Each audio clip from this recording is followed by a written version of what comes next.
পরম করুণাময় ও দয়ালু আল্লাহর নামে শুরু করছি। সূরা আল মাইদা, বাংলা অর্থ, আয়াত সংখ্যা 125। হে মুমিনগণ, তোমাদের ওপর তোমাদের নিজেদের দায়িত্ব। যদি তোমরা সঠিক পথে থাকো তাহলে যে পথভ্রষ্ট হয়েছে সে তোমাদের ক্ষতি করতে পারবে না। আল্লাহর দিকে তোমাদের সকলের প্রত্যাবর্তন। তখন তিনি তোমরা যা আমল করতে তা তোমাদের জানিয়ে দেবেন। আয়াত সংখ্যা 106।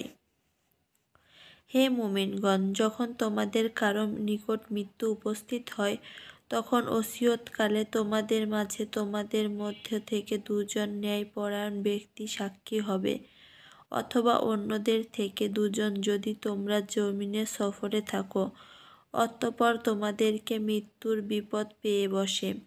যদি তোমাদের সন্দেহ হয় তবে উভয়কে সালাতের পর অপেক্ষমান রাখবে। অতঃপর তারা উভয়ে আল্লাহর নামে কসম করবে যে আমরা এর বিনিময়ে কোনো মূল্য গ্রহণ করব না, যদিও সে আত্মীয় হয়, আর আল্লাহর সাক্ষ্য আমরা গোপন করব না।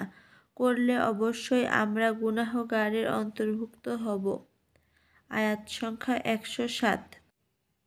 কিন্তু যদি জানা যায় যে তারা পাপে লিপ্ত হয়েছে, তাহলে তাদের মধ্য থেকে যাদের স্বার্থহানি ঘটেছে অন্য দু ব্যক্তি প্রথমোক্ত দুজনের স্থলাভিষিক্ত হবে।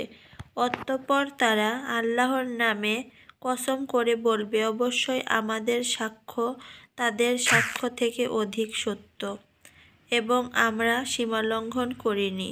করলে অবশ্যই আমরা জালিমদের অন্তর্ভুক্ত হব। আয়াত সংখ্যা 108। এটি নিকটতম যে তারা সাক্ষ্য সঠিকভাবে উপস্থাপন করবে, অথবা তারা মিথ্যা সাক্ষ্য প্রদানকারীরা ভয় করবে যে তাদের নিকট আত্মীয়দের কসমের পর পূর্বোক্ত কসম প্রত্যাখ্যান করা হবে।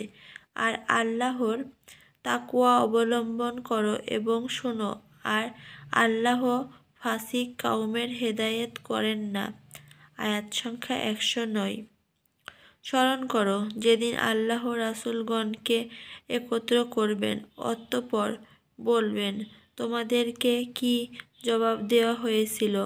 তারা বলবে, আমাদের কোনো ইলম নেই। নিশ্চয় আপনি গায়েবী বিষয়সমূহে সর্বজ্ঞানী। আয়াত সংখ্যা 110।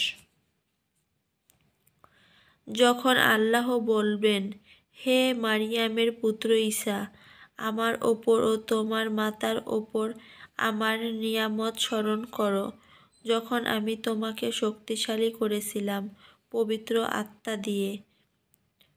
তুমি মানুষের সাথে কথা বলতে দোলনায় ও পরিণত বয়সে।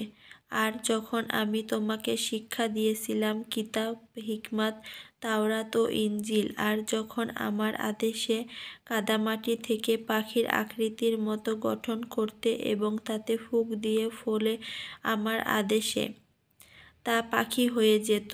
আর তুমি আমার আদেশে জন্মান্ধ ও কুষ্ঠ রোগীকে সুস্থ করতে, এবং যখন আমার আদেশে তুমি মৃতকে জীবিত বের করতে, আর যখন তুমি স্পষ্ট প্রমাণাদি নিয়ে এসেছিলে, তখন আমি বনী ইসরাঈলকে তোমার থেকে ফিরিয়ে রেখেছিলাম। অতঃপর তাদের মধ্যে যারা কুফরি করেছিল তারা বলেছিল, এ তো স্পষ্ট জাদু। পবিত্র আত্মা বলে জিবরিল রাদিয়াল্লাহু তাআলা আনহুকে বোঝানো হয়েছে।